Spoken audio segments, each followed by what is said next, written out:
काई के पुष्प की? कनेर का वो पीला जो फूल होता है, आप टीवी पर दर्शन कर रहे होंगे, कनेर के पुष्प की माला जो ऊपर जलाधारी लगी है, जिस जलाधारी में से बूंद बूंद पानी गिरता है, ये शंकर भगवान की 5 बेटियों का स्थान है। कौन कौन सी बेटी? नाम लो। जया,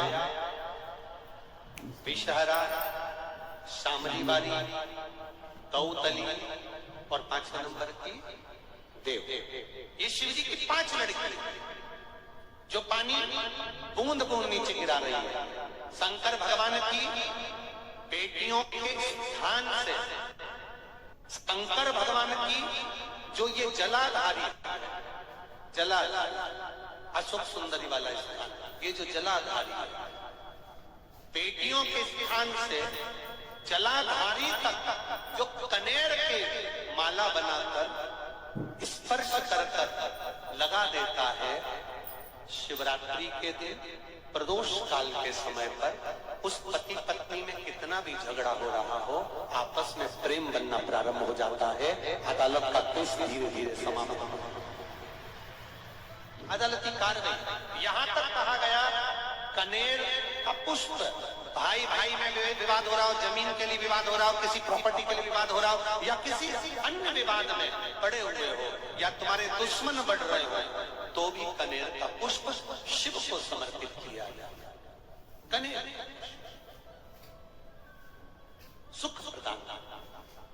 बैसाख महीने में बाबा शंकर को जो चढ़ाया जाता है और 1000 अश्वमेध यज्ञ का पुण्य फल हम प्राप्त कर लेते हैं। मंदार और शमी ने दोनों मिलकर भगवान शिव की आराधना करी और देवादिदेव महादेव ने वर दे दिया, सुनो शमी और सुनो मंदार, यदि कोई भूल से भी आपकी पत्ती, आपका पुष्प मुझे समर्पित कर देगा, सुनो मंदार, सुनो शमी, अगर कोई भूल से भी आपकी पत्ती, आपका पुष्प मुझे समर्पित कर देगा, उसे 1000 अश्वमेध यज्ञ के स्नान का जो पुण्य होता है वो एक क्षण में प्राप्त होगा। 1000 अश्वमेध यज्ञ का पुण्य, 1000 अश्वमेध यज्ञ का पुण्य एक क्षण में प्राप्त हो। ये मंदार, ये शमी, 1000 अश्वमेध यज्ञ का पुण्य एक साथ। शमी की पत्ती देखिए आप लोगों ने, जम के तो बोले जरा, देखिए मंदार पुष्प भी देखा हुआ है। अब शमी की जो पत्ती होती है, उस शमी की पत्ती को भगवान देवादिदेव महादेव पर चढ़ाने का, शमी की पत्ती जो होती है, उस शमी की पत्ती को चढ़ाने का एक नियम भी होता है। थोड़ा सावधानी से सुनना इस नियम को, जो आपके जीवन को सार्थक बना सकता है। शमी की पत्री को चढ़ाने का एक नियम है, बड़ा सुंदर नियम, आपके जीवन में उतारने लगा। महाराज, जब सारा श्रृंगार मेरे देवादिदेव महादेव का हो जाए, तो ध्यान से सुनना, ये प्रसंग आया नहीं पहले, आज अगर कुबेरेश्वर बाबा की पावन धरा पर यह प्रसंग निकला है तो उसको ध्यान से सुनिए। पत्ती, शमी की जो पत्ती होती है, उस शमी की पत्ती को कब, कैसे और कहां चढ़ाना चाहिए, और शमी की पत्ती का फल क्या होता है, वो भी अभी हम समझ लें उसको। शमी की पत्ती, संपूर्ण स्नान भगवान का हो जाए, संपूर्ण स्नान, आप समझे उसको।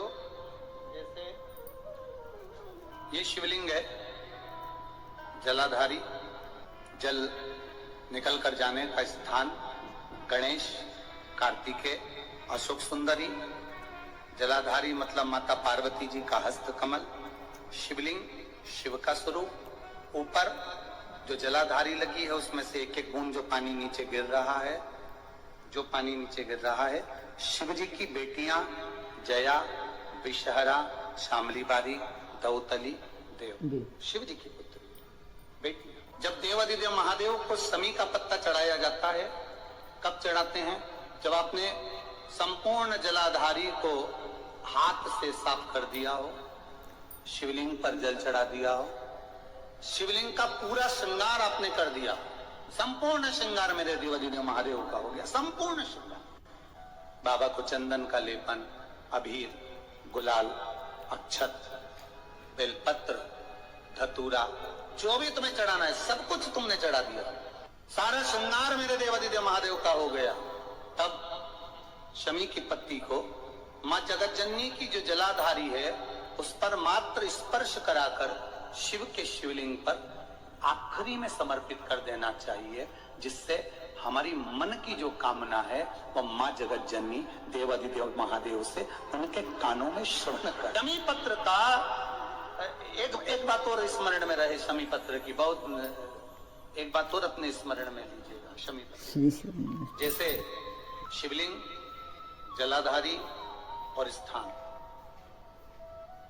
जब बहुत ज्यादा मात्रा में दरिद्रता होती है, बहुत ज्यादा मात्रा में बहुत कष्टमय जीवन, जब तुम्हारी चित्त वृत्ति में आए, जब तुम्हारे मन में आए, धन भी नहीं है, पैसा भी नहीं है, बहुत दरिद्रता का जीवन है, बहुत दुखी जीवन, तब बेलपत्र और शमी पत्र का प्रयोग जरूर करके देखना।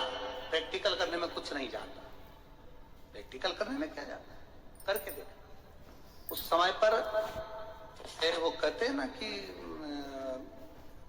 कोई कहने वाला कह दे कि महाराज जी, वो एक महाराज प्रवचन दे रहे थे और प्रवचन में देते किसी ने, महाराज जी प्रवचन दे रहे थे कि मदिरा का पान नहीं करना चाहिए, नहीं पीना चाहिए, गलत है, नाली में पड़ा होता है, व्यसन में पड़ा होता है, ऐसा पान ना करो।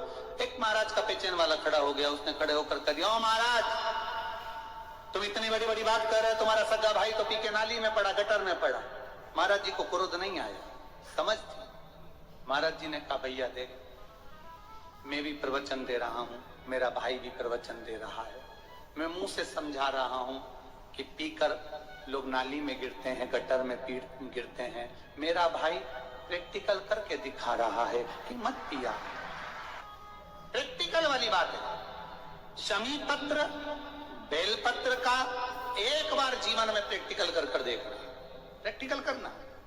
जैसे आपको कहा कि आपका विश्वास अगर पक्का है, भरोसा अगर दृढ़ है, और शंकर के प्रति अगर आपका विश्वास पक्का है, शंकर कह रहे हैं, मां उमा से, मां पार्वती से मेरा महेश कह रहा है, मेरा बाबा भोलेनाथ, मेरा बाबा विश्वनाथ, मेरा त्रिकालदर्शी कैलाशी अविनाशी कह रहा है कि हे पार्वती,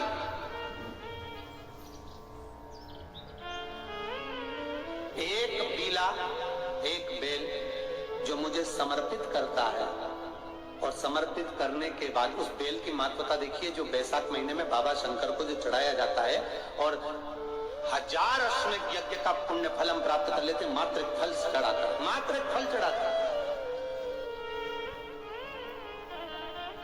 हे पार्वती, संसार का मनुष्य जब मुझे वो बेलपत्र समर्पित कर, वो बेल का फल समर्पित करता है, पार्वती वो फल जो मुझे चढ़ता है, फिर मैं भले नर्मदा के जल से निकला हुआ कंकर शंकर क्यों ना हूं, फिर चाहे मैं गंगा के जल से निकला हुआ कंकर शंकर क्यों ना हूं, चाहे फिर मैं यमुना के जल से निकला हुआ कंकर शंकर क्यों ना हूं, चाहे मैं सरयू के जल से निकला हुआ कंकर शंकर, के जल से निकला हुआ कंकर शंकर क्यों ना हो, हे पार्वती, फिर जो भी शिवलिंग पर वो बेल समर्पित होता है, वो बेल उठाकर जीव अपने कार्य में ले सकता है। ये माँ उमा से कर है। तो उस बेल की महत्वता जानेंगे। अब अपन उस बेल को जानने के लिए वापिस स्कंद पुराण में चले, तो स्कंद पुराण में लिखा हुआ है कि जो बेल बैसाख के महीने में शंकर को चढ़ाया जाता है, वो बेल का फल उठाकर रख लिया जाता है। बैसाख के महीने में उस चढ़े हुए, बाकी के आपको बेल का फल खाना हो तो बात दूसरी, पर चढ़ा हुआ जो बेल का फल है वो पूरा बैसाख नहीं खाना। बैसाख के बाद में अगला जो महीना आए, उस महीने के अंदर उस फल के अंदर का गुर्दा निकालकर उसको सुखा लीजिए, और सुखाकर जिस व्यक्ति को पथरी की बीमारी हो और जिस व्यक्ति को पेट में बहुत भोजन पचता ही नहीं है, पूरा शरीर पाचन क्रिया बेकार हो गई, उस व्यक्ति को केवल 7 दिन तक शंकर पर चढ़ा हुआ वो बेलपत्र प्रदान कर दीजिए, पथरी भी बाहर और पाचन क्रिया भी ठीक, जिंदगी भर तकलीफ नहीं। उस बैसाख में उस फल की इतनी महत्वता बाबा भोलेनाथ स्कंद पुराण, लिंग पुराण, नर्मदा पुराण, पद्म पुराण के अंतर्गत, शिव महापुराण के अंतर्गत वर्णन कर, उसकी महत्वता है। वो बेल का फल साधारण नहीं हो सकता। अब मंदार का जो पुष्प होता है, आंकड़े का जो फूल होता है, एक सफेद कलर का भी होता है और एक गुलाबी कलर का भी होता है। देखा है आप लोगों ने? बोलो, जम के बोलो, देखा है ना?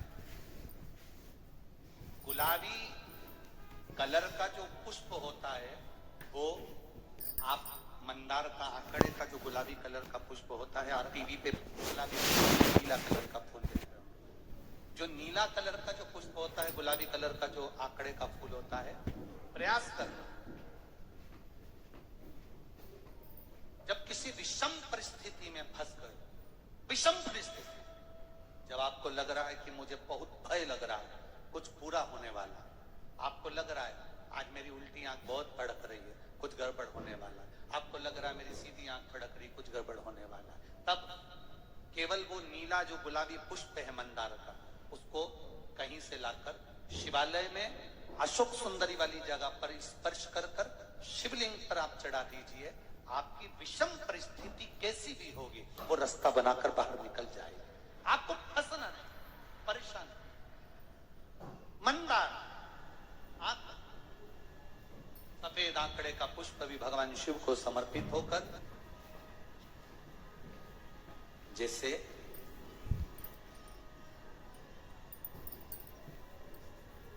बेले के फल का गुर्दा, बेल का जो फल होता है, बेलपत्री का फल। श्री शिवाय नमस्तुभ्यम। हर हर महादेव। पूज्य प्रदीप मिश्रा जी ने शिवरात्रि और प्रदोष का बहुत ही अच्छा और अचूक उपाय बताया है। पूज्य प्रदीप मिश्रा जी ने समी पत्थर और सफ़ेद आंकड़े के फूल का जो उपाय बताया है वह बहुत ही अच्छा उपाय है। अगर आपको पूज्य प्रदीप मिश्रा जी के उपाय अच्छे लगे और वीडियो पसंद आई तो लाइक, कमेंट और शेयर जरूर करिएगा।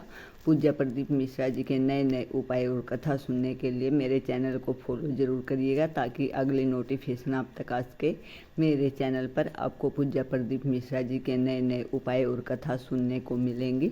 श्री शिवाय नमस्तुभ्यम। हर हर महादेव। भगवान आप सभी की मनोकामना पूरी करे। इसी मनोकामना के साथ श्री शिवाय नमस्तुभ्यम।